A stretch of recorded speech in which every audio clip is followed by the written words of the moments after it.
একটা মেয়েকে আমি কিছুতেই বিয়ে করতে পারবো না। তুমি কি ভেবেছো আমার মা বাবাকে হাত করে আমাকে বিয়ে করতে পারবে? That's not possible.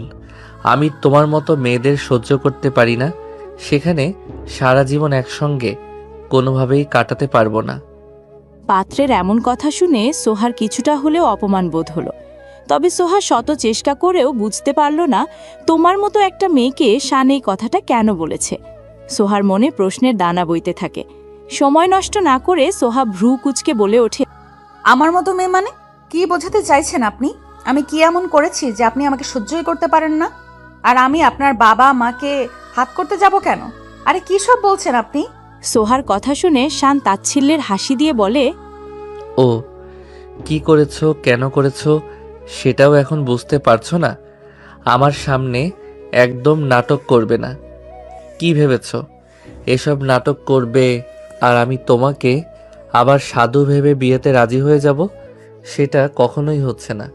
তুমি এক্ষুনি বিয়েটা ভেঙে দেবে। তোমার মতো খারাপ একটা মেয়ের সাথে আমি কিছুতেই থাকতে পারবো না। শানের কথায় সোহা অসহায়ভাবে বলে, সবকিছু বুঝতে পারছি না। আর আপনি যদি বিয়ে না করতে চান তাহলে নিজেই গিয়ে বলে দিন। আমাকে কেন না করতে বলছেন বিয়ে ভাঙতে? আর সবাই বিয়ের কত প্ল্যান করছে, এখন আমরা না কি করে করতে পারি? শান 2 পা এগিয়ে এসে সোহার বাহু চেপে ধরে দাঁতে দাঁত চেপে বলে, আমি কারোর কাছে জবাবদিহি করতে বাধ্য নই। আমি কিচ্ছু জানি না। তোমাকে যেইটুকু বলা হয়েছে ততটুকুই করো। এর চেয়ে বেশি বা কম কিছুই করার কথা মাথায়ও আনবে না। তাড়াতাড়ি নিচে এসে সবাইকে বলবে তুমি আমাকে বিয়ে করতে চাও না। সোহার আগে ফুসফুসতে মাথা নেড়ে হ্যাঁ বলে। শান কিছুক্ষণ দাঁড়িয়ে থেকে চলে গেল সোহার রুম থেকে। সোহা শানের যাওয়ার দিকে তাকিয়ে রেগে বিড়বিড় করে বলে, এবার আমি কি করি সেটা আপনি দেখবেন। আমাকে শুধু শুধু অপমান করে আমাকে এবার বিয়ে ভেঙে দিতে বলছেন? আমি খারাপ মেয়ে? যত খারাপই হই না কেন, এবার তো আমি নিজে আপনাকে বিয়ে করেই ছাড়বো। আজকে সোহাকে পাত্রপক্ষ দেখতে এসেছে। পাত্রপক্ষ বললে কিছুটা ভুল হবে, কারণ সোহার বড় বোন সিমির সাথে শানের মেজ ভাই সামিরের বিয়ে হয়েছে প্রায় 7 মাস আগে। অ্যারেঞ্জ ম্যারেজ হলেও সোহার বাবা ইমতিয়াজ রহমান আর শানের বাবা মুশফিক চৌধুরী আগে থেকেই ব্যবসায়িকভাবে একে অপরের সাথে একটু একটু পরিচিত ছিল। সিমির বিয়ের সময় সোহাকে দেখে শানের মা বাবা সোহাকে শানের জন্য পছন্দ করেছিল। তাই সোহার কলেজের লাস্ট ইয়ারের এক্সাম শেষ হতেই সোহাকে বাড়ির বউ করার প্রস্তাব নিয়ে চলে এসেছে। যদিও সেটা শানের মা বাবা ছাড়া বাকি সবার অজানা ছিল। আজকে আসার পরই সব জানতে পারল, তাই কথা বলার জন্য দুজনকে উপরে পাঠিয়েছিল। সোহা ধূপধাপ পায়ে সিঁড়িতে এসে দাঁড়ালো। সবাই বিয়ে নিয়ে কথা বলছে। বিয়েটা নিয়ে সবাই খুশি রয়েছে, শুধুমাত্র শানই গম্ভীর চেহারায় বসে আছে। সোহা নিজের রাগী ভাবটা নিজের মধ্যেই লুকিয়ে রাখার চেষ্টা করল। চুপচাপ চেহারা নিয়ে সবার সামনে দাঁড়ালো। সোহাকে দেখেই সবার দৃষ্টি সোহার দিকে পড়ল।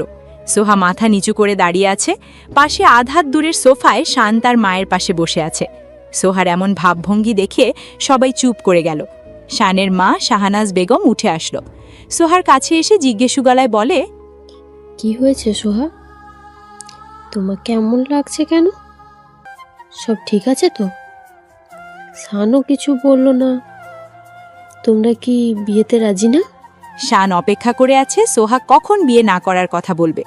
সোহা শানকে অবাক করে দিয়ে লজ্জা মাখা স্বরে বলে, না আন্টি, শান বিয়ে আর কি বলবে, শুধু বলেছে আপনারা বড়রা যা বলবেন তিনি তাতেই রাজি। আমারও কোনো সমস্যা নেই। সবার মুখে হাসি ফোটে আর শান অবাক হয়ে তাকিয়ে থাকে সোহার দিকে। সোহার দুষ্টুমি সম্পর্কে শান বেশি একটা পরিচিত নয়, তবে সোহার এই ধরিবাজ চালাকি দেখে শান সোহার দিকে আগুনের ফুলকির মতো ফুলতে থাকে। শানের মা গিয়ে সবার সাথে কুশল বিনিময় করতে থাকে। সবার আড়ালে সোহা শানের দিকে তাকিয়ে ঠোঁট বাঁকিয়ে হাসল। আর শান এমনভাবে তাকালো যেন মনে হলো সোহাকে একা পেলে আগুনে পুরোয় ছাড়খাড় করে দেবে। শানের মা এগিয়ে এসে শানের মুখের সামনে মিষ্টি ধরতেই শান মুখে মিথ্যা হাসি ফুটিয়ে মিষ্টি মুখে তুলে নিল। শান মিষ্টি খাওয়ার পর যেন তার রাগ আরও বেড়ে গেল। সে মনে মনে ভাবতে লাগলো, এই মেয়ে সাহস কি করে পেল তার মুখের উপর এমন মিথ্যে বলতে? সবার সামনে তাকে এমন অপ্রস্তুত করার শাস্তি সোহাকে পেতেই হবে। সোহা বুঝতে পারল শানের রাগ কতটা বেড়েছে। তবে এই রাগে তার কোনো দুঃখ হচ্ছে না, বরং এক অদ্ভুত জেদ আর বিজয়ের হাসি তার মুখে ফুটে উঠতে চাইছিল। সে জোর করে নিজের হাসি চেপে রেখে মাথা নিচু করে রইল। শানের মা শানকে নিয়ে গর্ব করে সকলের কাছে সোহাকে তার ছেলের সাথে মানিয়ে চলতে বলল। শান তার মায়ের কথার কোনো প্রতিবাদ করল না, শুধু একটা শীতল হাসি দিল। শান খুব ভালো ছেলে, একটু গম্ভীর ঠিক, তবে মন খুব নরম। তুমি একটু মানিয়ে নিও মা, আমাদের শান সোহা জুটিটা খুব সুন্দর হবে। শান যেন এবার অসহ্য হয়ে উঠল। মায়ের অতি প্রশংসা তার কাছে এখন বিদ্রূপ মনে হচ্ছে। মা, আমার একটা জরুরি কাজ আছে, আমি এখন যাই। ও বাবা, এত তাড়াতাড়ি? ঠিক আছে, যাও। শান এক প্রকার ছুটে ঘর থেকে বেরিয়ে গেল। যাওয়ার সময় সে একবারও সোহার দিকে তাকালো না। সোহা মনে মনে ভাবল, পালাচ্ছেন কেন? খেলার তো সবে শুরু হলো। এরপর শাহনাজ বেগম দিয়ে বলে, আন্টি, আমাকে এখন কি করতে হবে? তোমার আর কি, এখন তুমি বিশ্রাম করো। তোমার বিয়ে ঠিক হয়ে গেছে, এটা সবচেয়ে বড় কাজ। আমরা সবাই মিলে বিয়ের তারিখ ঠিক করে তোমাকে জানিয়ে দেব। সোহা মাথা নেড়ে হাসি মুখে নিজের ঘরে চলে গেল। ঘরে ঢুকে সে দরজা বন্ধ করে দিল। তার মনের মধ্যে এক অস্থিরতা কাজ করতে লাগল। শানের ব্যবহার তার কাছে এখনও রহস্যময়। সে কেন তাকে খারাপ মেয়ে বলল? সে কি এমন করেছে যে শান তাকে সহ্য করতে পারে না? এই প্রশ্নগুলো সোহার মাথায় ঘুরপাক খেতে লাগল। সে শানের উপর প্রতিশোধ নিতে চায়, তবে তার আগে সেই রহস্যের সমাধান করতে হবে। এই শানকে তো আমি সহজে ছাড়ছি না। বিয়েটা তো হচ্ছেই, আর বিয়ের পর বুঝবে কে কার সাথে পাঙ্গা নিয়েছে। কিছুক্ষণ পর সোহার ফোন বেজে উঠল। ওপাশ থেকে তার বান্ধবী প্রিয়া কল করেছে। কি রে সোহা, সব ফাইনাল? শান ভাইয়ের সাথে তোর বিয়েটা পাকাপাকি হলো? হ্যাঁ রে, ফাইনাল। Wow, congratulation. আমি জানতাম এমন কিছুই হবে। ভাইয়া কেমন দেখতে? তোর পছন্দ তো হয়েছে? দেখতে ভালোই, পছন্দ না হলে কিছু করার নেই। পছন্দ না হওয়ার কিছু নেই, কিন্তু আমার সাথে এর চেয়ে খারাপ ব্যবহার কেউ করেনি। কি বলছিস? কি হয়েছে আবার? দীর্ঘশ্বাস ফেলে, তোকে পরে সব বলবো, আগে বলতো শান বেআই কি কারোর সাথে প্রেম করতো? মানে সিরিয়াস কোনো সম্পর্ক? না রে, যদ্দূর জানি শান ভাইয়া ভীষণ স্ট্রেট ফরওয়ার্ড। এসব প্রেম টেম তিনি পছন্দ করেন না। তবে কেন এমন বললেন? কে বললো সেটাই তো জানতে চাই। সোহা ফোন রেখে দিল। তার মনের মধ্যে এখন একটাই চিন্তা, শান তাকে খারাপ মেয়ে বলার আসল কারণ কি? প্রতিশোধের নেশা থাকলেও এই না জানা কথাটা তাকে শান্তি দিচ্ছিল না। সে সিদ্ধান্ত নিল শান বাড়ি থেকে চলে গেলেও তার রুমে একবার উকি দিতে হবে। সে সাবধানে ঘর থেকে বেরিয়ে করিডোর দিয়ে শানের ঘরের দিকে এগিয়ে গেল। দরজা সামান্য খোলা ছিল। সোহা সন্তর্পণে দরজার ফাঁক দিয়ে ভেতরের দৃশ্য দেখার চেষ্টা করল। শান তার ঘরে একা বসে আছে। সে তার ল্যাপটপে কিছু একটা দেখছে, কিন্তু সোহার চোখে পড়ল তার হাতে ধরা একটি পুরনো ছবির ফ্রেম। শান ফ্রেমটির দিকে তাকিয়ে গভীরভাবে কিছু ভাবছে। তার মুখে সেই অহংকারে ভাব নেই, বরং এক গভীর বিষণ্ণতা। সোহা সাহস করে দরজায় মৃদু টোকা দিল, কর্কশ স্বরে। কে? আসতে বারণ করেছি না? ভেতরে ঢোকার ভান করে। বেআই, আমি একটু আপনার মায়ের জন্য একটা জরুরি কথা বলতে এসেছিলাম। সোহা দ্রুত ঘরে প্রবেশ করল এবং দরজায় দাঁড়িয়ে গেল, যাতে শান সহজে তাকে বের করে দিতে না পারে। শান দ্রুত ছবির ফ্রেমটি টেবিলের ড্রয়ারে ঢুকিয়ে দিল, তবে সোহার তীক্ষ্ণ দৃষ্টি এড়াল না সেই দ্রুততা। বিরক্ত হয়ে, মাকে বলার মতো এমন কি জরুরি কথা থাকতে পারে যা তুমি নিজে এসে বলতে পারছো না? যাও, এখন আমি ব্যস্ত। একটু এগিয়ে গিয়ে, আসলে বিষয়টা এমন, আন্টি জানতে চাইলেন যে বিয়ের পর আমাদের দুজনের থাকা খাওয়ার ব্যবস্থা কি হবে। আপনি কি বললেন? আপনি তো বললেন বাড়ি ভাঙতে, তাই ভাবলাম। উঠে দাঁড়িয়ে, আমি যা বলেছি তাতেই থাকবে। তোমার এসব কাজের প্রয়োজন নেই। তুমি তোমার রুমে যাও, আমি নিজেই সব সামলে নেব।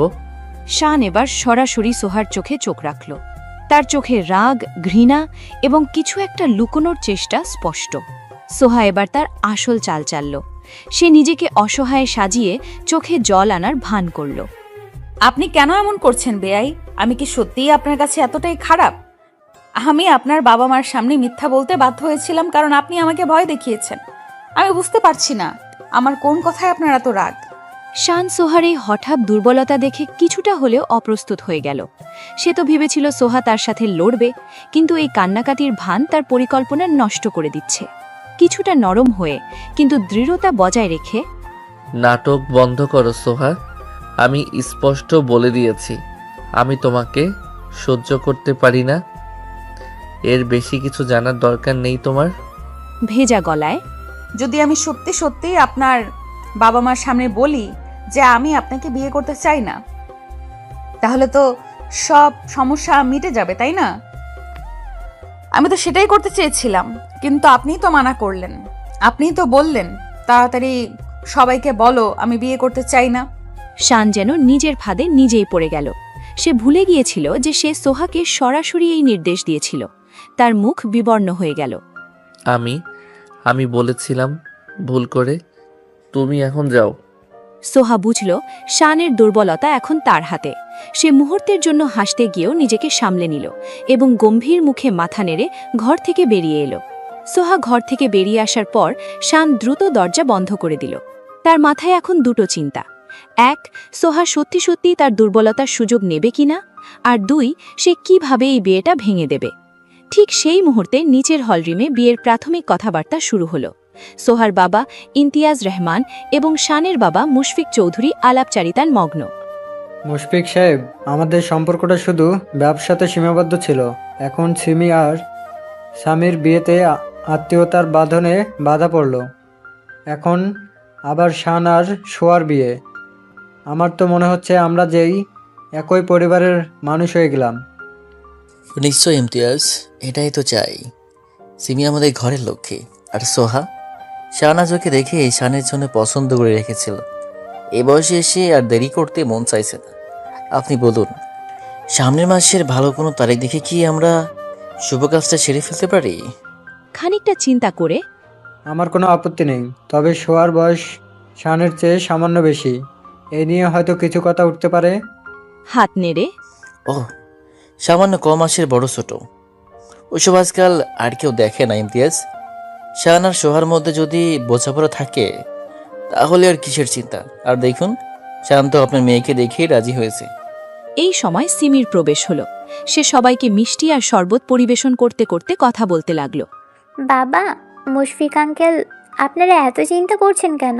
শান্ত বলেই দিয়েছে যে আপনারা যা বলবেন তাতেই রাজি। আর সোহা তো শানকে ভীষণ পছন্দ করে। একদম ঠিক বলেছ সিমি। আমার মনে হয় শান্ত খুব শান্ত প্রকৃতির ছেলে। সোহা ওর থেকে কিছুটা বড় হলেও আমাদের পরিবার ওর দায়িত্বজ্ঞান অনেক বেশি। শান্ত হয়তো একটু গম্ভীর, কিন্তু সোহা ওকে সামলে নেবে। দুজনকে মানিয়ে নিতে অসুবিধা হবে না। সিমি মুচকি হেসে সামিরের দিকে তাকালো। তাদের নিজেদের মধ্যকার সুখী সম্পর্ক যেন অন্যদের আশ্বস্ত করল। সিমি, তুমি ঠিক বলছো না? সিমি, তুমি ঠিক বলছো মা। স্বামীর তোমার আর সিমির মতো যদি ওদেরকেও সুন্দর সংসার হয় সেটাই চাই। তাহলে মুশফিক সাহেব, আমরা সামনের মাসের প্রথম দিকেই তারিখটা পাকা করি। হ্যাঁ, সেটাই ভালো হবে। শাহনাজ তাহলে এখন থেকে প্রস্তুতি নিতে পারবে। ঠিক এই সময় সোহা নেমে এলো। সে দেখল সবাই হাসি মুখে বিয়ের তারিখ ঠিক করতে ব্যস্ত। সে শানের দেওয়া অপমানের প্রতিশোধ নেওয়ার জন্য প্রস্তুত হলো। তার মাথায় এলো নতুন পরিকল্পনা। সে শান্তভাবে এসে তার বাবার পাশে দাঁড়ালো। সোহার দিকে তাকিয়ে, কি মা, তোমার ভাইয়া ভাবি তো খুব খুশি। তোমার আর শানের কি কোনো কথা হলো? একটু থেমে সবার দিকে তাকিয়ে, হ্যাঁ বাবা, আমার কথা হয়েছে, আমি চাই। সোহার দিকে এবার সবাই মনোযোগ দিল। শানের মা শাহনাজ বেগমও উৎকণ্ঠা নিয়ে এগিয়ে এলেন। কি মা সোহা, তুমি কি বলতে চাইছো? আমি চাই বিয়েটা হোক, তবে একটা শর্তে। সোহার এই শর্তের কথা শুনে সবার মুখের হাসি যেন মুহূর্তেই থেমে গেল। সোহার মুখে শর্ত শব্দটি শুনে পুরো হলরুমে যেন পিন পতন নীরবতা নেমে এলো। শানের মা শাহনাজ বেগমের কপালে চিন্তার ভাঁজ পড়ল। ইমতিয়াজ রহমান অবাক হয়ে মেয়ের দিকে তাকালেন। শর্ত? কিসের শর্ত মা? বিয়ে তো তোমার আর শানের অমতে হচ্ছে না। দৃঢ় কণ্ঠে শানের বাবার দিকে তাকিয়ে, মুশফিক আঙ্কেল, শানবিয়াই আমাকে বলেছে যে তিনি আমাকে বিয়ে করতে চান না, কারণ তিনি আমাকে সহ্য করতে পারেন না। তিনি আমাকে খারাপ মেয়েও বলেছেন। এই কথাগুলো শুনে মুশফিক চৌধুরী এবং শাহনাজ বেগম যেন আকাশ থেকে পড়লেন। তাদের চোখ কৌতূহল ও বিস্ময়ে বড় হয়ে গেল। হতবাক হয়ে, কি বলছো মা সোহা? শান এমন কথা বলছে? এটা অসম্ভব। উদ্বিগ্ন হয়ে, সোহা, তুমি এসব কি বলছো? শান্ত তোমার সাথে উপরে কথা বলতে গিয়েছিল, সেখানে কি এমন কিছু হয়েছে? শান্ত অথচ প্রত্যয় ভঙ্গিতে। হ্যাঁ আন্টি, শান বেয়াই আমাকে পরিষ্কারভাবে বলেছেন আমি যেন বিয়েটা ভেঙে দিই। তিনি আমাকে মেনে নিতে পারবেন না। সবাই এবার একে অপরের দিকে তাকাতে লাগলো। ইমতিয়াজ রহমান অস্বস্তিতে পড়ে গেলেন। তিনি শানের বাবা মায়ের কাছে ক্ষমা চাওয়ার জন্য মুখ খুললেন। মুশফিক সাহেব, আমি দুঃখিত। আমার মেয়ে হয়তো ভুল বুঝেছে, অথবা শান। বাবার কথা থামিয়ে দিয়ে। বাবা, আমি কিছু ভুল বুঝিনি। আমি এই বিয়েটা ভাঙতে চাই না। আমি মনে করি না আমার মধ্যে এমন কোনো দোষ আছে যে কেউ আমাকে সহ্য করতে পারবে না। তাই আমি একটা শর্তে এই বিয়েতে রাজি। কৌতূহল নিয়ে। কি শর্ত মা, বলো? শান ভাইয়া আমাকে বিয়ে করতে না চাওয়ার কারণ বলেছেন যে আমি খারাপ মেয়ে। আমার শর্ত হলো বিয়ের 3 মাসের মধ্যে যদি শান বেয়াই সবার সামনে প্রমাণ করতে পারেন যে আমি সত্যি সত্যি খারাপ, তাহলে আমি নিজেই এই সম্পর্ক থেকে বেরিয়ে আসব। তিনি চাইলে তখন ডিভোর্স দিতে পারেন, কিন্তু যদি তিনি প্রমাণ করতে না পারেন এবং আমাকে নির্দোষ প্রমাণ হতে হয়, তাহলে এই 3 মাস পর শান বেয়াইকে সবার সামনে স্বীকার করতে হবে যে তিনি আমাকে ভুল বুঝেছিলেন এবং আমাদের সম্পর্ক আজীবনের জন্য মেনে নিতে হবে। এই 3 মাস আমরা স্বামী স্ত্রী হিসেবে এক ছাদের নিচে থাকবো। সোহার এই অভাবনীয় শর্ত শুনে সবাই যেন বাকরুদ্ধ হয়ে গেল। এমন অদ্ভুত আর চ্যালেঞ্জিং শর্ত কেউ কখনো শোনেনি। শানের মা বাবা একে অপরের দিকে তাকিয়ে কিংকর্তব্যবিমূঢ় হয়ে রইলেন। ইমতিয়াজ রহমান নিজেও বুঝতে পারছিলেন না যে তিনি কি বলবেন। নীরবতা ভেঙে, সোহা, তুমি এটা কি ধরনের শর্ত দিয়েছো? সামিরের দিকে না তাকিয়ে। এটা আমার আত্মসম্মানের প্রশ্ন। সামির ভাইয়া, শান ভাইয়া আমাকে অপবাদ দিয়েছেন। হ্যাঁ, তাকে প্রমাণ দিতে হবে, নয়তো ক্ষমা চেয়ে ভুল স্বীকার করতে হবে। আমি আমার মানহানির প্রতিশোধ নেবই। কিছুক্ষণ চিন্তা করে। কঠিন শর্ত মা। শানের সাথে কথা না বলে তো এই শর্ত মানা যায় না। ঠিক এই সময় শান সিঁড়ি বেয়ে নিচে নামলো। তার চোখে বিরক্তি এবং কিছুটা হতাশা। সে দেখল সবাই চুপচাপ বসে আছে, আর সোহা মাঝখানে দাঁড়িয়ে। সে কিছু বোঝার আগেই শাহানাজ বেগম তাকে ডেকে উঠলেন। শান, তোমার কি হয়েছে? তুমি সোহাকে কি বলেছো? একটু ইতস্তত করে। কিছু না মা, সামান্য ভুল বোঝাবুঝি। তাচ্ছিল্যের হাসি হেসে। মিথ্যে বলবেন না শান ভাইয়া, আপনি কি আমার শর্তে রাজি এই 3 মাসের চ্যালেঞ্জে? সোহার দিকে রাগান্বিতা দৃষ্টিতে তাকিয়ে। কিসের চ্যালেঞ্জ? শান চোখ কুঁচকে সোহার দিকে তাকালো। তার চেহারা দেখে মনে হচ্ছিল সে প্রস্তুত ছিল না এই ধরনের আক্রমণের জন্য। সোহা শান্ত কিন্তু আত্মবিশ্বাসী ভঙ্গিতে দাঁড়িয়ে রইল, যেন এক চালক দাবা খেলায় প্রতিপক্ষকে কোণঠাসা করেছে। কিসের শর্ত? কিসের চ্যালেঞ্জ?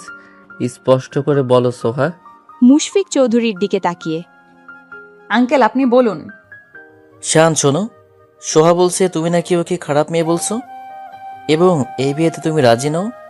তাই সোহা একটা শর্ত দিয়েছে। বিয়ের 3 মাসের মধ্যে যদি তুমি প্রমাণ করতে পারো যে সোহা সত্যি খারাপ, তবে সোহা নিচেই সরে যাবে। আর যদি প্রমাণ করতে না পারো, তবে তুমি সবার সামনে তোমার ভুল স্বীকার করবে এবং ওকে স্ত্রী হিসেবে মেনে নিবে। এই 3 মাস তোমরা স্বামী স্ত্রী হিসেবে থাকবে। শান কয়েক সেকেন্ড চোখ বন্ধ করে রইল। তার মনে তীব্র রাগ আর অপমান দানা বাঁধতে লাগলো। সে বুঝতে পারছিল সোহা তাকে সবার সামনে অপদস্থ করছে। তার চোখের কোণে প্রতিশোধের আগুন জ্বলতে লাগলো। ঠোঁট বাঁকিয়ে। খারাপ মেয়ে? ও ঠিক আছে। শান, তুমি কি সত্যি ওকে? মাকে থামিয়ে দিয়ে। মা, আমি জানি আমি কি বলেছি আর কেন বলেছি, সেটাও আমি জানি। শানের কথায় শাহানাজ বেগম পিছিয়ে গেলেন। তিনি আর কোনো কথা বললেন না। ইমতিয়াজ রহমান ও মুশফিক চৌধুরী গভীর চিন্তায় মগ্ন। সোহার দিকে তাকিয়ে ঠান্ডা গলায়। তোমার শর্ত আমি মেনে নিলাম সোহা। আমি তোমার চ্যালেঞ্জ গ্রহণ করলাম। 3 মাস এর মধ্যেই আমি প্রমাণ করে দেব কেন তুমি এই পরিবারের জন্য অযোগ্য। তুমি কি ভাবছো আমাকে অপমান করে তুমি জিতে গেলে? ভুল করছো। তুমি নিজেই নিজের ফাঁদ তৈরি করলে। চোখে চোখে রেখে। ব্যাস, আমিও ভেবে দেখব আপনি কি প্রমাণ করেন। আমি 1 ইঞ্চিও নড়ব না। সোহার মুখের হাসি শানের রাগ আরও বাড়িয়ে দিল। মুশফিক চৌধুরী নীরবতা ভেঙে কথা বললেন। ঠিক আছে, যেহেতু দুজনের সম্মতিতে এই শর্ত স্থির হলো, তাহলে আর কোনো কথা নেই। ইমতিয়াজ, আমরা তাহলে সামনের মাসে 7 তারিখ বিয়ে তারিখ চূড়ান্ত করছি। তোমরা দ্রুত প্রস্তুতি নাও। আপনারা যা ভালো মনে করেন মুশফিক সাহেব। শান আর এক মুহূর্ত সেখানে দাঁড়ালো না। সে দ্রুত পা ফেলে হলরুম ত্যাগ করল। তার চলে যাওয়ার ভঙ্গিতে স্পষ্ট ছিল তার ভেতরের ক্রোধ। সোহা এবার তৃপ্তির হাসি হাসল। তার প্রথম লক্ষ্য পূরণ হয়েছে। এখন সে অপেক্ষা করবে শানের চালের জন্য। ফিসফিস করে, সোহা, এটা তুই কি করলি? শান ভাইয়া তোকে ছাড়বে না। সিমিকে জড়িয়ে ধরে, ছাড়বে না? দেখা যাক, এবার খেলাটা আমি খেলবো দিদি। শান দ্রুত নিজের ঘরে গিয়ে দরজা সজোরে বন্ধ করে দিল। তার মাথার আগে ফুঁসছে। সোহার সাহস দেখে সে স্তম্ভিত। তার মনে হচ্ছে এই মেয়ে শুধু তাকে নয়, তার পরিবারকেও অপমান করেছে। সে প্রতিজ্ঞা করল 3 মাস নয়, এর আগেই সে সোহার মুখোশ খুলে দেবে। আমি সহ্য করতে পারি না ওকে, কিছুতেই না। এই বিয়ে হতে পারে না। আমি ওকে শাস্তি দেব। শান অস্থিরভাবে ঘরের মধ্যে পায়চারি করতে লাগল। সে টেবিলের দিকে এগিয়ে গেল এবং দ্রুত ড্রয়ার খুলে সেই ছবির ফ্রেমটি বের করে আনল। ফ্রেমের ভেতরের ছবিটি দেখে তার চোখের রাগ কিছুটা কোমল হলো, কিন্তু পরক্ষণেই সেই ক্রোধ আবার ফিরে এলো। আমি তোমাকে ভুলিনি। তোমার সাথে যা হয়েছে তার জন্য আমি কাউকে ছাড়বো না। আর এই সোহা, ও ভেবেছে আমাকে চ্যালেঞ্জ করে জিতে যাবে। আমি ওর জীবন এমন দুর্বিষহ করে তুলব যে ও নিজেই 3 মাসের আগেই এই বিয়ে থেকে পালাতে চাইবে। শান ল্যাপটপ খুলে দ্রুত কিছু তথ্য ঘাঁটতে শুরু করলো। তার মনে আছে সোহা তার কলেজের শেষ বর্ষের ছাত্রী। সে হয়তো সাধারণ জীবনযাপন করে, কিন্তু শান বিশ্বাস করতে পারছিল না তার মা বাবা যাকে পছন্দ করেছেন সে একজন খারাপ মেয়ে হতে পারে। শানের মনে হলো সোহার নিশ্চয়ই কোনো গোপন দিক আছে যা কেউ জানে না। কম্পিউটারে কিছু টাইপ করতে করতে, সোহা ইমতিয়াজ রহমান, তোমাকে জানতে হবে তোমার অতীত, তোমার বন্ধু, তোমার সব দুর্বলতা। সে একজন পরিচিত প্রাইভেট ইনভেস্টিগেটরের সাথে যোগাযোগ করল। হ্যালো শাফি, আমার একটা কাজ আছে, খুবই জরুরি। একটা মেয়ের সম্পর্কে সব তথ্য জানতে হবে। অতীত, বর্তমান, সোশ্যাল মিডিয়া, বন্ধুত্ব, সব। 1 সপ্তাহের মধ্যে রিপোর্ট চাই। শাফি শানের পরিচিত একজন বিশ্বস্ত ব্যক্তি। শাফি কাজ শুরু করার প্রতিশ্রুতি দিল। শান ফোন রেখে দিয়ে আবার সোহার ছবির দিকে তাকালো। তার মনের ভেতরে এখন শুধু একটাই উদ্দেশ্য, প্রমাণ করা যে সোহা খারাপ এবং এই বিয়েটা যে কোনো মূল্যে ভেঙে দেওয়া। 3 মাস? তুমি নিজেই 3 সপ্তাহের মধ্যে হাঁটু গেড়ে ক্ষমা চাইবে সোহা? তুমি কি করতে এসেছো এই বাড়িতে? আমি সেটাই ফাঁস করব। শান যখন তার ঘরে বসে সোহার অতীত ঘাটার পরিকল্পনা করছিল, তখন সোহা নিজের ঘরে বসে একটি দীর্ঘশ্বাস ফেলল। সে জানত শানের মতো একগুঁয়ে এবং প্রভাবশালী পুরুষকে চ্যালেঞ্জ করার ফল কি হতে পারে, কিন্তু তার আত্মসম্মান তাকে চুপ থাকতে দেয়নি। নিজের মনে, শান ভাইয়া, আপনি ভাবছেন আমি ভয় পাবো? আমি জানি আপনি আমাকে নিয়ে খোঁজ খবর নেওয়া শুরু করবেন, কিন্তু আমার তো লুকোনোর কিছু নেই। সে তার ফোনের গ্যালারি খুলল। সেখানে তার আর তার প্রিয় বান্ধবীদের অসংখ্য ছবি। সে খুব স্বাভাবিকভাবেই সামাজিক যোগাযোগ মাধ্যমে সক্রিয় ছিল, কিন্তু তার ব্যক্তিগত জীবন ছিল খুবই পরিচ্ছন্ন। তবুও শানের রাগ আর সন্দেহের কারণ কি সেটাই তাকে ভাবাচ্ছিল। খারাপ মেয়ে, আমার মতো মেয়ে, কথাটা তিনি কিভাবে বলেছেন? এর পেছনে নিশ্চয়ই কোনো গভীর কারণ আছে। সে তার বোন সিমির ঘরে গেল। সিমি তখনও স্বামীরের সাথে বিয়ের সাজসজ্জা নিয়ে কথা বলছিল। দিদি, তুমি কি শান ভাইয়ার কোনো প্রাক্তন প্রেমিকার কথা জানো, বা এমন কিছু যা তিনি গোপন করেছেন? ভ্রু কুচকে, কেন বলতো? শান ভাইয়া তো এসবের ধারে কাছেও যায় না। স্বামীরও কোনোদিনও কিছু বলেনি। শুনেছি তিনি নাকি ভীষণ রাশভারী, পড়াশোনার ব্যবসা নিয়েই থাকেন। চিন্তিত মুখে, সোহা, আমি শানের বড় ভাই হলেও ওর ব্যক্তিগত জীবনে আমি খুব বেশি নাক গলাই না। তবে এইটুকু জানি, ওর জীবনে একটা বড় ধাক্কা লেগেছিল। সেই ঘটনার পর থেকেই সে আরো বেশি গম্ভীর আর রুগ্ন হয়ে গেছে। উৎসাহী হয়ে, কি ধাক্কা ভাইয়া? সেটা অনেক আগের কথা। আমি নিশ্চিত নই যে শান নিজে বললে তোমার জানা উচিত। তবে সেই ঘটনায় হয়তো ওর মনে একটা বিশ্বাস জন্মেছে যে মেয়েরা। স্বামীর কথা শেষ করতে পারলেন না। তিনি ইতস্তত করতে লাগলেন দৃঢ়তার সাথে, মেয়েরা কি ভাইয়া, বলুন, এটাই জানতে হবে আমাকে। মেয়েরা নাকি বিশ্বাসঘাতকতা হতে পারে। সোহার বুক কেঁপে উঠল। তার মনে পড়ল শানের বলা কথাগুলো। তোমার মতো একটা মেয়েকে।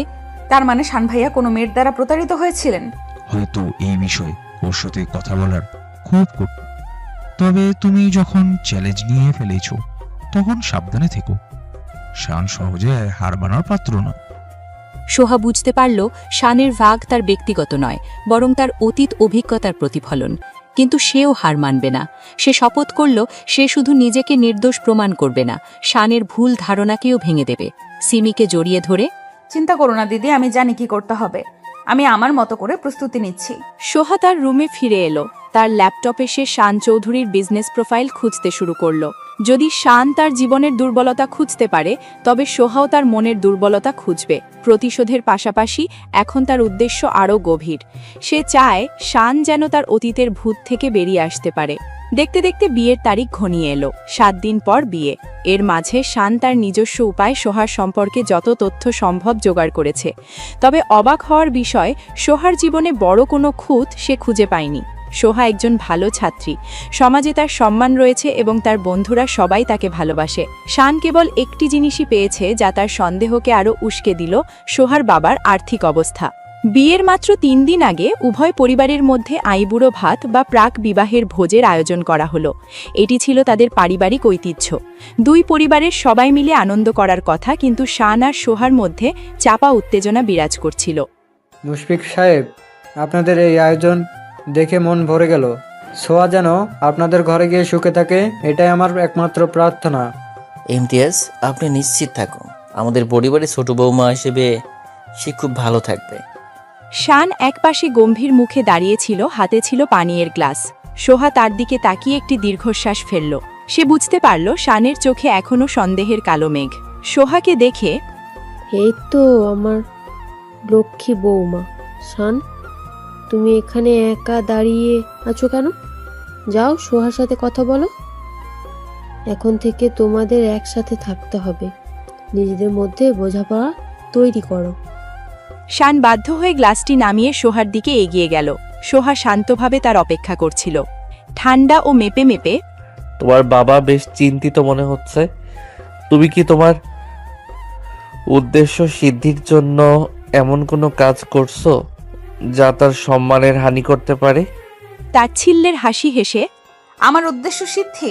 আমার উদ্দেশ্য তো আপনার সেই ভুল ধারণা ভাঙা, যা আপনি কিছু অতীত অভিজ্ঞতার উপর ভিত্তি করে আমার উপর চাপিয়ে দিয়েছেন। আপনি আপনার বাবার ব্যবসার অংশীদার হওয়ার জন্য আমাকে সন্দেহ করছেন। আমার বাবা কি আপনার বাবার মতো বড়লোক নন, তাই? আমি টাকার কথা বলছি না, আমি বলছি তোমার চতুরতার কথা। আমি জানি তুমি কিছু লুকাচ্ছ, আর সেটা আমি বের করবই। তোমার অতীত যত পরিষ্কারই হোক না কেন। দুপা এগিয়ে এসে, আর যদি আমি প্রমাণ করি যে আমার অতীত পরিষ্কার আর আমি কিছুই লুকোচ্ছি না, তখন আপনি কি করবেন শান বেয়াই? আপনি আমার সেই শর্ত ভুলে যাননি নিশ্চয়ই? শানের মুখ শক্ত হয়ে গেল। এই চ্যালেঞ্জ তাকে ভেতরে ভেতরে আরও বেশি জেদি করে তুলছিল। আমি কিছু ভুলি না সোহা, আর মনে রেখো তোমার বয়সের সামান্য পার্থক্যটা হয়তো আমার প্রমাণ করার হাতিয়ার হতে পারে। তুমি আমাকে বিয়ে করে কি পেতে চাইছো, আমি সেটা দেখতে চাই। চোখে দৃঢ়তা এনে, বয়সের পার্থক্য দিয়ে চরিত্র বিচার হয় না শান ভাইয়া। আর আমি কি চাই সেটা আপনি 3 মাসের মধ্যেই জানতে পারবেন।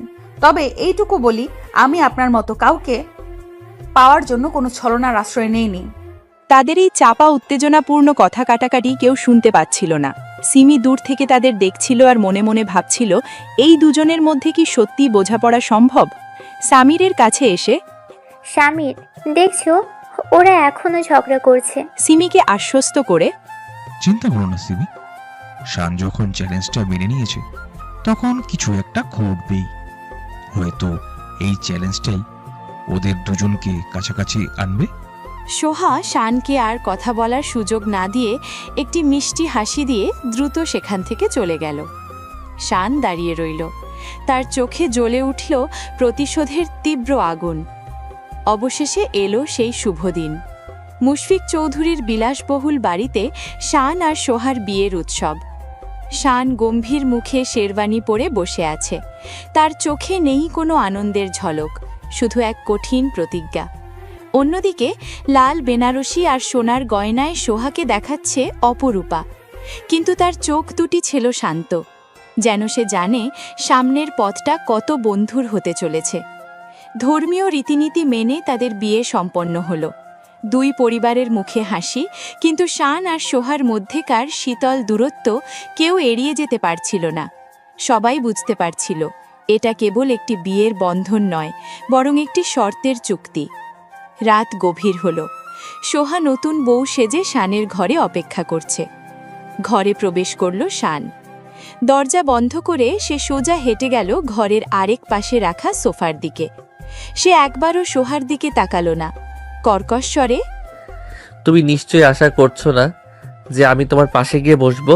শান্তভাবে বিছানা থেকে উঠে দাঁড়ালো। আমি আপনার কাছ থেকে কিছুই আশা করছি না শান বেয়াই। আমি কেবল আমার শর্ত পালন করতে এসেছি। আপনি মনে রাখবেন, এই 3 মাস আমরা একই ছাদের নিচে থাকবো স্বামী স্ত্রী হিসেবে। কিন্তু আপনি ভুলে যাবেন না, আপনি আমাকে চ্যালেঞ্জ করছেন। আপনি এই ঘরে যা করবেন আমি তার পাল্টা জবাব দেব। তাচ্ছিল্যের হাসি দিয়ে, খুব সাহস! তুমি ভুলে যাচ্ছ তুমি এখন আমার ঘরে আমার স্ত্রী। আমি চাইলে এখনই তোমার শর্ত ভেঙে দিতে পারি, কিন্তু আমি তা করব না। আমি তোমাকে এমন সুযোগ দেব না। দৃঢ়তার সাথে, আপনার ইচ্ছা, আপনি বরং আপনার ঘুমের ব্যবস্থা করুন, আমি সোফায় শুতে পারি। বিরক্ত হয়ে, না, তুমি এই বিছানায় থাকবে আর আমি সোফায় থাকব। তুমি আমার শোবার ঘরে এসে আমাকেই সোফায় পাঠাবে? এতটাও ক্ষমতা আমি তোমাকে দেইনি। শান দ্রুত তার বিছানার চাদর সরিয়ে ফেলল। তুমি বিছানার একপাশে থাকবে। খবরদার আমার দিকে আসার চেষ্টা করবে না। ভুলে যেও না, আমরা কেবল একটা চুক্তিতে আছি, এর বেশি কিছু নয়। ঘুরে দাঁড়িয়ে, আপনি নিশ্চিত থাকুন যে আপনাকে সহ্যই করতে পারে না তার কাছে যাওয়ার ভুল আমি করব না। আপনি বরং আপনার চোখ খোলা রাখুন। আপনার চ্যালেঞ্জের সময় শুরু হয়ে গেছে। শুভরাত্রি। শান কোনো উত্তর দিল না। সে সোফায় গিয়ে শুয়ে পড়ল। তার চোখ বন্ধ হলেও ঘুম ছিল তার থেকে অনেক দূরে। সোহা চুপচাপ বিছানার এক পাশে শুয়ে পড়ল। দুজনের মধ্যেকার নীরবতা যেন এক তীব্র যুদ্ধক্ষেত্রের সৃষ্টি করল। পরের দিন সকালে শাহনাজ বেগম সোহার ঘরে এলেন। তিনি দেখলেন সোহা বিছানায় শান্তভাবে শুয়ে আছে, আর শান সোফায় ঘুমাচ্ছে। তার মুখ উদ্বেগ আর বিস্ময়ে ভরে উঠল। ধীরে ধীরে, শান, তুমি সোফায় কেন? ধরফর করে উঠে, ওহ মা, কিছু না, আমার রাতে ঠিক ঘুম হচ্ছিল না, তাই। শান দ্রুত কথা শেষ করে ঘর থেকে বেরিয়ে গেল। সোহা শান্ত মুখে হাসল। শান হয়তো ভেবেছিল এইভাবেই সে সোহাকে ভয় দেখাবে, কিন্তু সোহা প্রস্তুত ছিল। সোহার হাত ধরে, মা, তোমাদের মধ্যে সব ঠিক আছে তো? শানটা বড্ড জেদি, তুমি একটু মানিয়ে নিও। আন্টি, আমি সব সামলে নেব, আপনি চিন্তা করবেন না। আর এটা তো সবে শুরু। শান যখন সোফায় গিয়ে শুয়ে পড়ল, সোহা তখন বিছানায় শুয়েও তার চোখ বন্ধ করল না। তার মনের মধ্যে চলছিল এক অন্যরকম পরিকল্পনা। সে জানত শান তাকে মানসিক চাপ দিয়ে দ্রুত ভেঙে ফেলতে চাইবে, কিন্তু সোহা তার থেকে বয়সে বড়, আর সেই বয়সের অভিজ্ঞতা কাজে লাগাতে সে দ্বিধা করল না। কিছুক্ষণ পর যখন শান সোফায় প্রায় ঘুমিয়ে পড়েছে, সোহা মৃদু হেসে উঠে বসল। সে আলো জ্বালিয়ে তার সুটকেস থেকে একটি বই বের করল। বইটি ছিল একটি বিখ্যাত অর্থনৈতিক ম্যাগাজিনের সাম্প্রতিক সংস্করণ। শান্ত কিন্তু স্পষ্ট স্বরে, শান ভাইয়া, আপনি কি সত্যি ঘুমিয়ে পড়লেন? শান চোখ না খুলেই বিরক্তির সঙ্গে উত্তর দিল, ঘুম জড়ানো কণ্ঠে। কি চাই তোমার? আমি তো ভাবছিলাম যেহেতু আমাদের বিয়েটা একটা চুক্তিতে হয়েছে, তাই আমরা কিছু পেশাগত আলোচনা করতে পারি। আপনার কি মনে আছে আপনার বাবা বলেছিলেন যে আপনার একটা নতুন প্রজেক্টের জন্য আপনি ফান্ডিং খুঁজছেন? শান সঙ্গে সঙ্গে চোখ খুলে উঠে বসল। এই মেয়ে এমন বাসর রাতে পারিবারিক ব্যবসার আলোচনা করছে, এটা তার কল্পনার বাইরে ছিল। তুমি এসব কি বলছো? এখন রাত 2টো।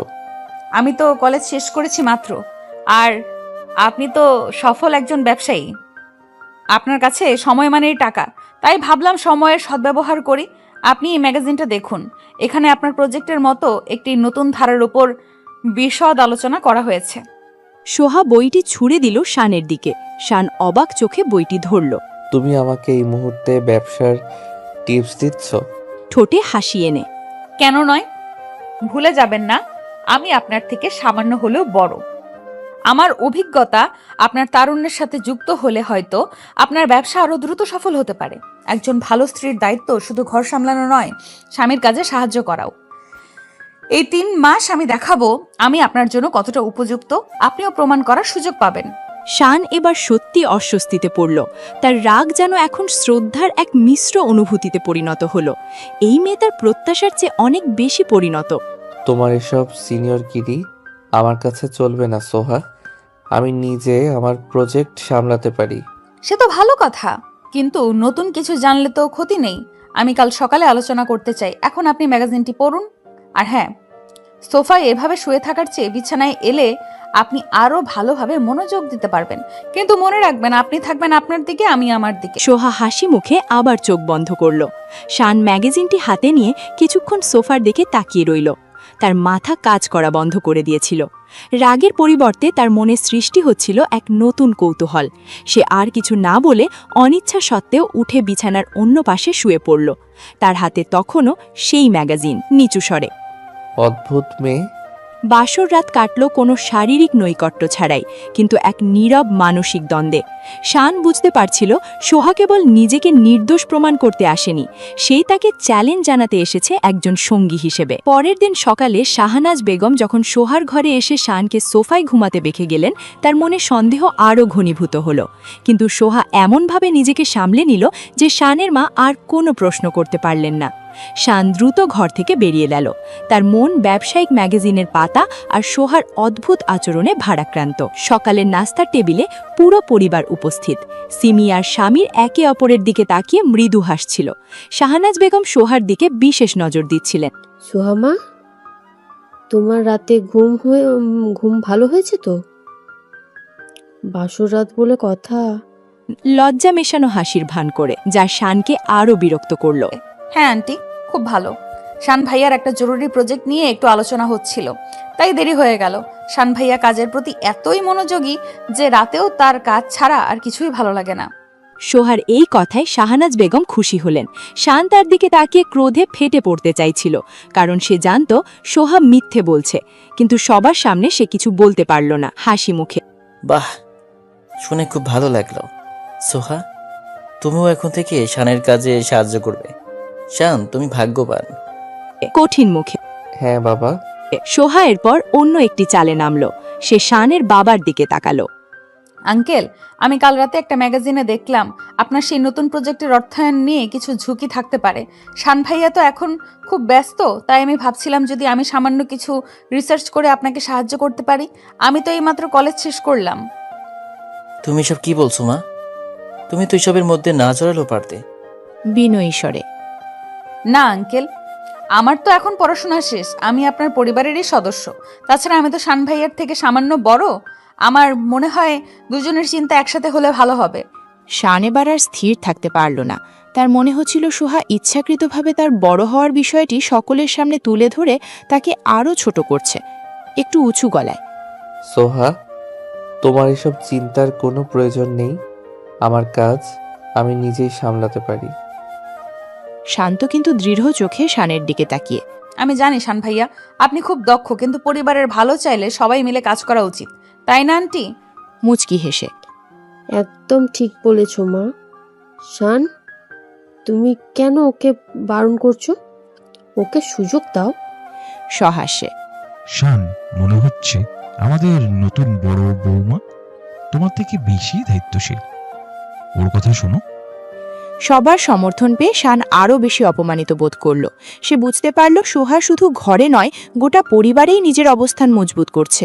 বিরক্ত হয়ে, ঠিক আছে, তুমি যা ভালো বোঝো করো। নাস্তার শেষে সোহা তার বাবার সাথে একান্তে কথা বলার ভান করে ফোন বের করল। ফোনে মৃদু স্বরে, কিন্তু শান যেন শুনতে পায়। হ্যাঁ বাবা, আমি এখানকার সব কাগজপত্র দেখে নেব। শান ভাইয়ার প্রজেক্টটা ভালো, কিন্তু ফান্ডের ব্যাপারটা নিয়ে কিছু কথা আছে। চিন্তা করো না, তোমার মেয়ে কিন্তু তোমার মতোই বুদ্ধিমান। শান আড়াল থেকে সোহার এই কথা শুনে আরও নিশ্চিত হলো যে সোহা কোনো উদ্দেশ্য নিয়েই এই বাড়িতে এসেছে। তার সন্দেহের আগুনে যেন ঘি পড়ল। তুমি ভাবছো তোমার এই নাটক আমি বুঝছি না? তুমি কেবল আমার বাবার কাছে ভালো সেজে আমার প্রজেক্টের ভেতরের খবর নিতে চাইছো, কিন্তু আমি তোমাকে কোনো সুযোগ দেব না। সেদিন বিকেলে অফিস থেকে ফিরে শান ছিল গম্ভীর। সোহার পেশাদারি বুদ্ধিমত্তা তাকে বিস্মিত করলেও তার ভেতরের সন্দেহের মেঘ পুরোপুরি কাটেনি। সে মনে মনে ভাবছিল, এই মেয়ের প্রতিটি কাজই কি শুধুই কৌশল? অন্যদিকে সোহা অফিসে শানকে ঘায়েল করার পর বেশ ফুরফুরে মেজাজে ছিল। সে সিমিকে দেখল বারান্দায় ফোনে কথা বলতে। দিদি কি করছিস? ফোন রেখে। এই তো স্বামীরের সাথে কথা বলছিলাম। তোর কি খবর? অফিসে আজ কেমন গেল তোর? একটু হেসে। ভালো। শান ভাইয়া আজ আমাকে চ্যালেঞ্জ দিতে চেয়েছিল, কিন্তু আমি উল্টো তাকে কুপকাত করে দিয়েছি। কৌতূহলী হয়ে। কি বলছিস? কিভাবে? পুরো ঘটনা খুলে বলল। তারপর শান ভাইয়া একদম চুপ করে গেল। রাগলেও তার মুখে মুগ্ধতা দেখতে পাচ্ছিলাম। আমার তো মনে হচ্ছে এই চ্যালেঞ্জে তোদের দুজনের জন্য আশীর্বাদ হতে চলেছে। শান ভাইয়া চিরকালই জেদি, কিন্তু তুই তো দেখছি ওর থেকেও বেশি চালাক। তবে সোহা, তুই তো ওর থেকে বয়সও সামান্য বড়। তুই কেন ওকে সবসময় শান বিয়ায় বলিস? রহস্যময়ী হাসি হেসে। এইটাই তো আমার প্রথম চাল দিদি। আমি যতবার তাকে বেয়াই বলি, তাকে আর মনে করিয়ে দিই যে আমি তার থেকে বড়, ততবার তার পুরুষতান্ত্রিক অহংবোধে আঘাত লাগে। সে যেন মনে মনে আরো বেশি জেদি হয়ে ওঠে আর ভুল করে বসে। এটাই তার দুর্বলতা। আমি তো আর 10টা সাধারণ বধূর মতো তার সামনে নত হয়ে থাকবো না। মাথা নেড়ে। তুই সত্যিই অসাধারণ। আমি জানি না তোদের সম্পর্ক কোথায় গিয়ে দাঁড়াবে। এই সময় সামির সেখানে এলেন। তোমরা এখানে দাঁড়িয়ে কিসের এত গভীর আলোচনা করছো দুজা মিলে? সাঞ্জে আজ অফিস থেকে ফিরে গম্ভীর হয়ে আছে। মনে হচ্ছে ওর মেজাজ ভালো নেই। ভালো থাকার তো কারণ নেই ভাইয়া। আমি ওর একটা প্রজেক্টের এমন কিছু ত্রুটি ধরিয়ে দিয়েছি যা সে নিজে এতদিন দেখতে পায়নি। হাসি চেপে। আমি তো জানতাম, শান আমাকে বলেছিল তুই নাকি খুব দ্রুত ওর কাছে নাক গলাচ্ছিস। কিন্তু ওর রাগটা কি শুধু এই কারণে? সিঁড়ির দিকে ইঙ্গিত করে। না ভাইয়া, শান ভাইয়া এখন আমাকে সন্দেহ করছে যে আমি হয়তো বাবার আর্থিক অবস্থা খারাপ হওয়ার কারণে আপনার বাবার কাছ থেকে সুবিধা নিতে এসেছি। আমাকে খারাপ মেয়ে বলার এটাও একটা কারণ। কি শান এমন ভেবেছে? ওর মাথা খারাপ হয়ে গেছে। আমি ওর সাথে কথা বলবো। না ভাইয়া, আপনি কথা বলবেন না। এটাই আমার দ্বিতীয় শর্ত। আপনার ভাই যদি প্রমাণ করতে চায় যে আমি অসৎ, তবে আমি নিজেই তাকে সে সুযোগ দিব। আপনারা কেউ যেন আমার পক্ষে ওকালতি না করেন। শান ভাইয়াকে এটা নিজের ভুল বুঝতেই হবে। চিন্তিত হয়ে। কিন্তু সোহা, ব্যাপারটা যদি আরো খারাপ দিকে যায়? আমার কোনো ভয় নেই দিদি। আমি আমার মতো করে প্রস্তুতি নিয়েছি। আমি এই 3 মাস শুধু তার ভুল ভাঙবো না, আমি তাকে দেখাবো ভালোবাসার সম্মানের মানে কি। সোহার পিঠ চাপড়ে। বাহ, তোর সাহস আছে। মনে হচ্ছে এই 3 মাস আমাদের পরিবারে বেশ জমজমাট কিছু ঘটতে চলেছে। তবে মনে রাখিস, আমরা সবাই তোর পাশে আছি। শানের কোনো বাড়াবাড়ি আমি সহ্য করব না। ধন্যবাদ ভাইয়া, কিন্তু আমার উপর বিশ্বাস রাখুন, আমি আমার জেদে সফল হবই। রাতের খাবার শেষে সবাই যখন ড্রয়িং রুমে বসে গল্প করছিল, শান তখনও গম্ভীর মুখে ল্যাপটপ নিয়ে ঘাটাঘাটি করছিল। তার চোখে মুখে বিরক্তি স্পষ্ট। সোহা দেখল এটাই সুযোগ। শানকে আরেকটু উত্তক্ত করে তার মনোযোগ আকর্ষণ করা দরকার। মুশফিক চৌধুরীর দিকে তাকিয়ে। আঙ্কেল, শান বেয়াই মনে হচ্ছে এখনো প্রজেক্ট নিয়ে খুব চিন্তিত। আমার তো মনে হয় ওর মনোযোগটা একটু অন্যদিকে সরানো উচিত। কেন নয় মা? শান, তুমি সবসময় কাজ আর কাজ, একটু বিশ্রাম নাও। ল্যাপটপ থেকে চোখ না সরিয়ে। না বাবা, জরুরি কাজ আছে। শানকে অবাক করে দিয়ে দ্রুত শানের পাশে গিয়ে বসল। ও শান ভাইয়া, আপনি তো একটা জিনিস ভুলেই গেছেন। আজ তো আমাদের ফুলসজ্জার দ্বিতীয় দিন। আপনার তো আমাকে একটা উপহার দেওয়ার কথা ছিল। সোহার এই অপ্রত্যাশিত এবং সরাসরি কথায় সবাই চমকে উঠল। শানের মুখ রাগে লাল হয়ে গেল। সে ভাবতেও পারেনি সোহা সবার সামনে এত খোলামেলা কথা বলবে। দাঁতে দাঁত চেপে ফিসফিস করে। সোহা, তোমার কি মাথা খারাপ হয়েছে? তুমি এসব কি বলছো? মুখে কৃত্রিম সরলতা এনে। কেন ভাইয়া, আমি ভুল কিছু বলেছি? আপনার মনে নেই? আমার বান্ধবীরা তো বলেছে বিয়ের পর প্রথম উপহারটা খুব স্পেশাল হয়। হাসি মুখে। শান, সোহা যখন বলছে তখন তো একটা কিছু দিতেই হবে। নতুন বইয়ের আবদার তো ফেলতে নেই বাবা। অসহায় ভাবে। মা। হেসে ওঠে। শান, তোর তো দেখি এখন থেকেই চাপ শুরু। বউয়ের মন জয় করা সহজ নয়। চল এক্ষুনি ওকে ওকে একটা কিছু কিনে দে। সোহাকে ইশারা করে চোখ টিপে। হ্যাঁ শান ভাইয়া, আর দেরি নয়। শান চারদিক থেকে কোণঠাসা হয়ে পড়ল। সে জানত সোহা তাকে ইচ্ছে করে অপমান করছে, কিন্তু সবার সামনে তার কিছুই বলার ছিল না। ল্যাপটপ বন্ধ করে কঠিন চোখে সোহার দিকে তাকিয়ে। ঠিক আছে, কি চাও তুমি? আমি তো এখন কিছু চাই না, আপনি বরং রাতে আমার জন্য একটা প্ল্যান করে রাখবেন, একটা সারপ্রাইজ। যেহেতু আপনি আমার থেকে ছোট, আমি আপনাকে একটা সুযোগ দিতে চাই বড়দের খুশি করার। সোহার এই বড় ছোটর খোঁচা শানের ধৈর্যের বাঁধ ভেঙে দিল। সে উঠে দাঁড়ালো। আমি আসছি। শান হনহন করে ঘর থেকে বেরিয়ে গেল। সবাই হাসতে লাগল। সোহা সবার দিকে তাকিয়ে এমনভাবে হাসল যেন শানের এই রাগ কেবল তাদের দুজনের খুনসুটি। সোহাকে আদর করে, খুব দুষ্টু হয়েছো তুমি। বিনয়ী হয়ে। কি আর করব বলুন আন্টি, শান ভাইয়া তো আমাকে একটুও সময় দেন না। রাত গভীর হল। শান তার ঘরে ফিরে এলো। তার হাতে ছিল না কোনো উপহার, বরং তার চোখ জ্বলছিল রাগে। সোহা, তুমি আর একটা ফালতু কথা বললে আমি ভুলে যাব যে তুমি আমার স্ত্রী। সবার সামনে তুমি আমাকে যেভাবে অপদস্থ করলে। বিছানায় আরাম করে বসে। আমি তো আপনাকে সুযোগ দিচ্ছিলাম শান ভাইয়া, আপনি তো নিজেই নিতে পারলেন না। আর উপহারের কথা, আপনি আমাকে যে উপহার দিতে চেয়েছেন তা কি আমার জানা নেই? কৌতূহলী হয়ে। মানে? আপনি আমার সম্পর্কে যত নেতিবাচক তথ্য সংগ্রহ করেছেন, সেটাই তো আমার জন্য আপনার তরফ থেকে বিশেষ উপহার। আপনি সেগুলোর উপর কাজ করতে পারেন। সোহা শানের দিকে একটি টিফিন বক্স এগিয়ে দিল। এটা নিন, আপনার পছন্দের পায়েস। আমি নিজের হাতে রান্না করেছি। আপনি যখন আমার সম্পর্কে খারাপ তথ্য খুঁজছেন, তখন আমি আপনার পছন্দের খাবার রান্না করে আপনার মন জয়ের চেষ্টা করছি। এটা আমার কৌশল। এখন খেয়ে বলুন আপনার খারাপ স্ত্রীর রান্না কেমন হলো। শান পায়েসের বাটি হাতে নিয়ে স্তব্ধ হয়ে গেল। সে দেখল সোহা শুধু বুদ্ধিমত্তা দিয়েই নয়, সাধারণ আবেগ দিয়েও তাকে ধীরে ধীরে ঘায়েল করছে। তার রাগ যেন ক্রমশ কমে আসছিল। শান আর সোহা যখন কক্সবাজারে সেই নির্জন রিসর্টে পৌঁছালো, তখন তাদের মেজাজ দুটো দুই মেরুতে। শান ছিল চরম বিরক্ত, কারণ তার কাজ ভেস্তে গেল এবং তাকে এমন একটি মেয়ের সাথে একা সময় কাটাতে হচ্ছে যাকে সে সহ্য করতে পারে না। অন্যদিকে সোহা ছিল উচ্ছ্বসিত, কারণ সে সুযোগ পেল তার চ্যালেঞ্জটিকে আরও মজাদার করে তোলার। রিসর্টের ঘরের ভেতরে ঢুকে শান সোজা ব্যালকনির দিকে গেল। সেখান থেকে সমুদ্রের বিশালতা দেখা যাচ্ছিল। সোহা নিধের ব্যাগ থেকে শানের জন্য একটি টি শার্ট বের করে এগিয়ে দিল। শান বেয়াই, আপনার পোশাক পরিবর্তন করুন। আপনি এখন সমুদ্রের কাছাকাছি এসেছেন, তাই আপনার এই গম্ভীর স্যুট আর শার্ট মানাচ্ছে না। তোমার এসব সিনিয়রগিরি আর অতিরিক্ত যত্ন আমার পছন্দ হচ্ছে না সোহা। আমি যা পড়েছি তাতেই আমার স্বচ্ছন্দ বোধ হয়। আর তুমি ভুলে যেও না, আমরা এখানে হানিমুনে আসিনি। দুষ্টু হাসি হেসে। আমি তো জানি বেয়াই, আমরা এখানে এসেছি আপনার খারাপ স্ত্রী প্রমাণ খুঁজতে। আর আমি তো আপনার থেকে সামান্য বড়, তাই আপনার যত্ন নেওয়া আমার দায়িত্ব। আপনি পোশাক না পাল্টালে আমি কিন্তু আপনার স্যুট ধরে টানাটানি করতে বাধ্য হব।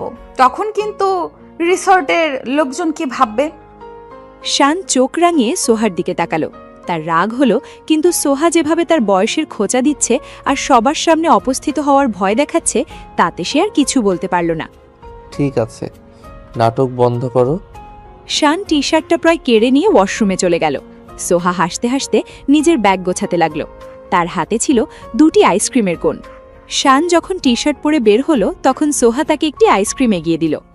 এটা নিন, গরমের দিনে আপনার রাগ কমানোর ওষুধ। আপনি এত রেগে আছেন যে আপনার শরীর গরম হয়ে আছে। আইসক্রিমটা হাতে নিতে গিয়েও থেমে গেল। আমি তোমার দেওয়া কিছু খাবো না। আইসক্রিমটা তার হাতে প্রায় ঠেকিয়ে, খান তো ভাইয়া, আপনি তো জানেন এই গরমে আইসক্রিম না খেলে রাগ আরও বেড়ে যায়। আর আপনি রেগে গেলে তো আমাকেই সামলাতে হবে, যেহেতু আমি আপনার থেকে বড়। আপনার যত্ন তো আমাকেই নিতে হবে। শান আর নিজেকে সামলাতে পারল না। সে আইসক্রিমটা প্রায় ছিনিয়ে নিয়ে ব্যালকনিতে চলে গেল। সোহা হাসতে হাসতে তার পিছু পিছু গেল। আপনার কি সমুদ্রের ঢেউ ভালো লাগে, নাকি আপনার প্রজেক্টের ফিনান্সিয়াল গ্রাফ? আইসক্রিম খেতে খেতে, সমুদ্রের ঢেউ, কারণ এরা ধোঁকা দেয় না, এরা আসে আর চায়, মানুষের মতো নয়। শানের দিকে ঝুঁকে এসে, মানুষ ধোঁকা দেয় নাকি মানুষের প্রতি বিশ্বাস ভেঙে যায়? আপনি কি কোনো মানুষকে ভালোবাসতেন যে আপনাকে ধোঁকা দিয়েছে? শানের মুখ শক্ত হয়ে গেল। সে দ্রুত আইসক্রিম শেষ করে সোহার দিকে কঠোর দৃষ্টিতে তাকালো। আমার ব্যক্তিগত জীবনে তোমার নাক গলানোর কোনো প্রয়োজন নেই সোহা। তুমি তোমার চ্যালেঞ্জের দিকে মনোযোগ দাও। দুষ্টুমি বাড়িয়ে শানের টি শার্টের কলার ধরে টেনে কাছে আনে। আপনি আমার দিকেই মনোযোগ দিন শান বেয়াই। আপনার প্রমাণ সংগ্রহের সময় তো ফুরিয়ে যাচ্ছে। আর হ্যাঁ, আপনি এত রেগে থাকলে আপনার ত্বকের ক্ষতি হবে। আপনার বড় বউ হিসাবে এটা আমার কর্তব্য যে আপনার ত্বকের যত্ন নেওয়া। সোহা দ্রুত শানের কপালে আলতো করে একটি চুমু দিয়ে দিল। শান এক মুহূর্তে জমে গেল, তার চোখ বড় বড় হয়ে গেল। অবাক হয়ে সোহা, এটা কি হলো? চোখ মেরে, কেন? আপনার ত্বকের যত্ন নিলাম। আপনি আমার থেকে ছোট, তাই আমি তো আপনাকে আদর করতেই পারি। এতে আপনার চ্যালেঞ্জের কোনো ক্ষতি হবে না তো? শান হতভম্ব হয়ে গেল। এই অপ্রত্যাশিত দুষ্টুমি আর ভালোবাসা মেশানো আক্রমণ তাকে চরমভাবে অপ্রস্তুত করল। তার মনের ভেতরের জমাট বরফ যেন একটু একটু করে গলতে শুরু করল। তার মনে হলো এই মেয়েকে ঘৃণা করা যেন অসম্ভব। সোহা সেই অপ্রত্যাশিত চুম্বন শানের সারা শরীরে যেন বিদ্যুতের ঢেউ বইয়ে দিল। সে এক মুহূর্তের জন্য ভুলে গেল তাদের শর্ত, তার রাগ এবং তার পুরনো সব বেদনা। সে অনুভব করল সোহার স্পর্শে ছিল কোনো ছলনা নয়, বরং এক সহজ অধিকারবোধ। শান নিজেকে সামলে নিয়ে দ্রুত পিছিয়ে গেল, কণ্ঠস্বর কাঁপছে। তুমি এটা কি করলে? শান্তভাবে। কেন? আপনার খারাপ লাগলো নাকি আপনার হার্টবিট বেড়ে গেল? রাগে ফুঁসতে গিয়েও নিজেকে সামলে। তোমার সাহস হয় কিভাবে?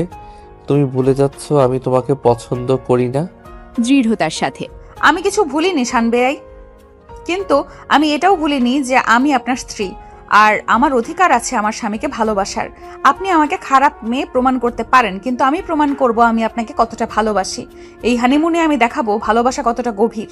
শান আর কোনো কথা বলতে পারল না। সে সোজা ঘরের ভেতরে চলে গেল এবং নিজের চুলগুলো টেনে ধরল।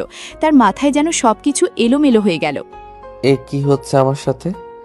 আমি কেন রেগে উঠতে পারছি না? কেন ওর স্পর্শে আমার ভেতরটা এমন তোলপাড় করছে? এই মেয়েটা ও কি সত্যি এমন, নাকি এটা ওর কোনো নতুন কৌশল? শান জানত সোহার এই ধরনের ছোট ছোট আঘাত তাকে মানসিকভাবে দুর্বল করছে। সে তার রাগ ধরে রাখতে পারছিল না, আবার সোহাকে কঠোরভাবে সরিয়েও দিতে পারছিল না, কারণ সোহা বারবার তার স্ত্রী হবার অধিকার আর বড় হবার দায়িত্বের কথা মনে করিয়ে দিচ্ছিল। এর পরের দিনটি কাটল এক নীরব উত্তেজনায়। সোহা সারাদিন শানকে চোখে চোখে রাখল, তার পছন্দের খাবার অর্ডার করল, আর সমুদ্রের ধারে ঘুরতে যাওয়ার সময় তার হাত ধরে হাঁটার চেষ্টা করল।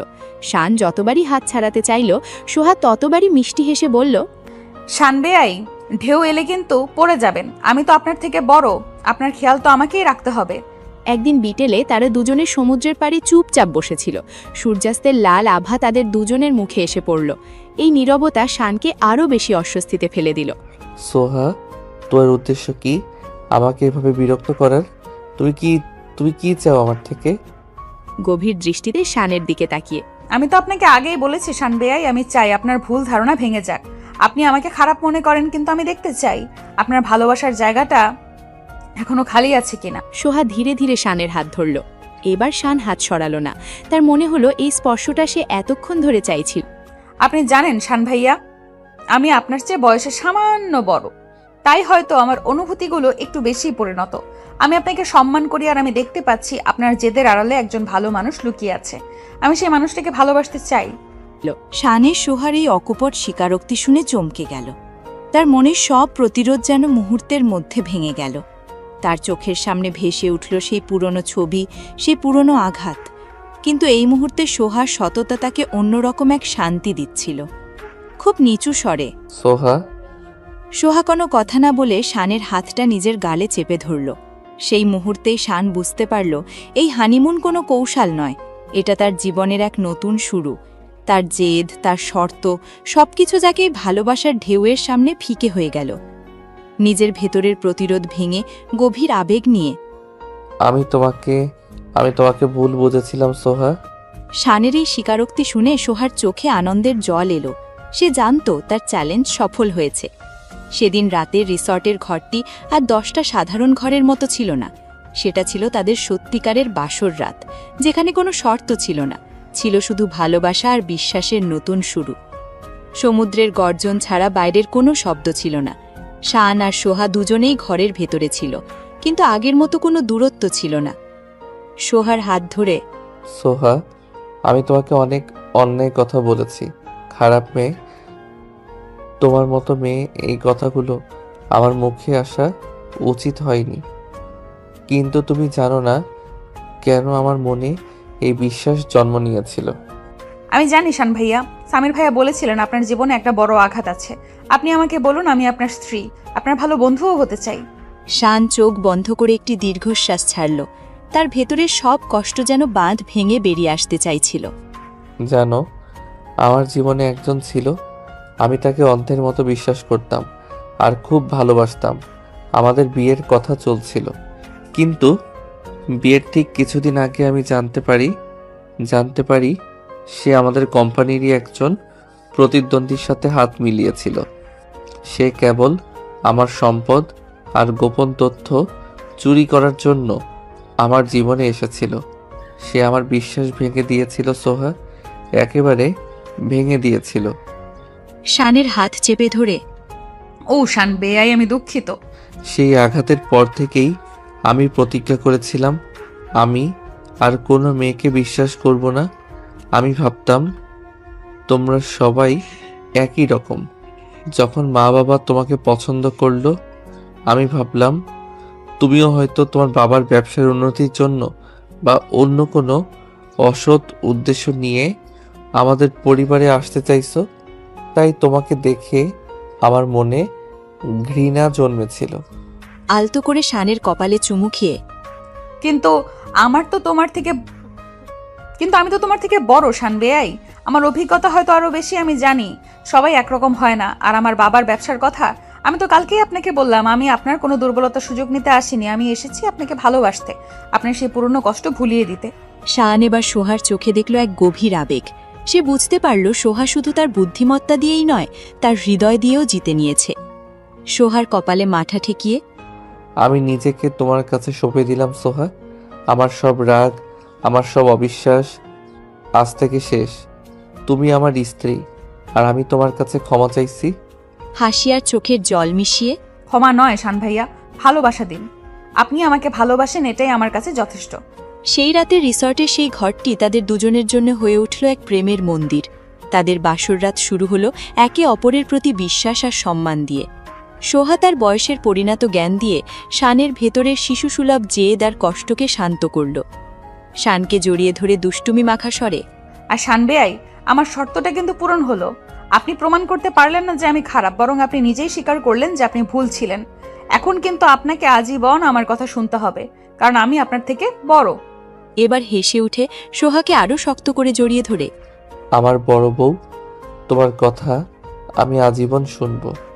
তবে একটা কথা, আমার ভালোবাসায় কোনো শর্ত থাকবে না। সমুদ্রের ঢেউয়ের শব্দ যেন তাদের ভালোবাসার সাক্ষ্য দিচ্ছিল। তারা একে অপরের বাহুতে সেই রাত কাটালো, যেখানে কোনো জেদ, কোনো সন্দেহ ছিল না, ছিল শুধু এক সুন্দর ভালোবাসার অঙ্গীকার।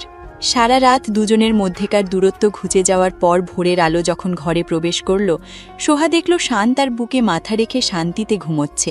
তার মুখে সেই কাঠিন্য আর নেই, বরং এক গভীর প্রশান্তি। সোহা আলতো করে শানের চুল বুলিয়ে দিতে লাগল, ফিসফিস করে, ছোট শান বেয়াই, আপনার ঘুম ভেঙে গেলে কিন্তু আবার সেই গম্ভীর শান চৌধুরী হয়ে যাবেন। সোহা সাবধানে শানের বাহু থেকে নিজেকে মুক্ত করে উঠে বসল। বাইরে সমুদ্রের বাতাস বইছিল। সে ব্যালকনিতে গিয়ে দাঁড়ালো। মুহূর্তের মধ্যেই শানও ঘুম ভেঙে উঠে বসল। সে দেখল সোহা ব্যালকনিতে দাঁড়িয়ে সমুদ্র দেখছে, ঘুম জড়ানো কিন্তু মধুর কণ্ঠে। সোহা। সোহা ঘুরে তাকালো, তার মুখে হাসি। আপনার ঘুম ভেঙে গেল শান ভাইয়া? আমি তো ভেবেছিলাম আজ আপনি গভীর ঘুমে থাকবেন। উঠে এসে সোহাকে পেছন থেকে জড়িয়ে ধরল। তুমি পাশে না থাকলে আমার ঘুম আসে না। আর তুমি আমাকে বিয়াই বলা বন্ধ করো তো। দুষ্টমি করে। কেন? আমি তো আপনার চেয়ে বড়, আপনি তো আমার ছোট স্বামী। শানের কানের কাছে এসে, আমি ছোট হতে পারি, কিন্তু কাল রাতে তো দেখলাম আমার ভালোবাসার জোর তোমার চেয়ে কম নয়। শানের এই কথায় সোহা লজ্জায় লাল হয়ে গেল। সে তার হাত থেকে নিজেকে ছাড়ানোর চেষ্টা করল। ছি শান, আপনি কি বলছেন? এখন সকাল, কেউ যদি দেখে? আদর করে সোহার চুলে মুখ ঘষে, দেখুক, আমরা এখন স্বামী স্ত্রী, আর তুমি তো আমাকে চ্যালেঞ্জ করেছিলে আমি তোমাকে ভালোবাসতে পারি কিনা। এখন প্রমাণ তো দিতে হবে। সোহা শানের এই নতুন রূপ দেখে মুগ্ধ হচ্ছিল। তার জেদি আর গম্ভীর স্বামী এখন মিষ্টি দুষ্টুমি করছে। সে নিজেই শানকে সামলে নিল। ঠিক আছে, এখন এসব থাক, আমরা নিচে গিয়ে ব্রেকফাস্ট করি। আপনি হাত মুখ ধুয়ে আসুন, আমি রেডি হয়ে আসছি। কথা না শুনে সোহার মুখে গভীর চুমু এঁকে দিল। আগে এটা নাও, গুড মর্নিং কিস। সোহা যেন এবার সত্যি সত্যি হেরে গেল। তার হৃদয়ে আনন্দের ঢেউ উঠল।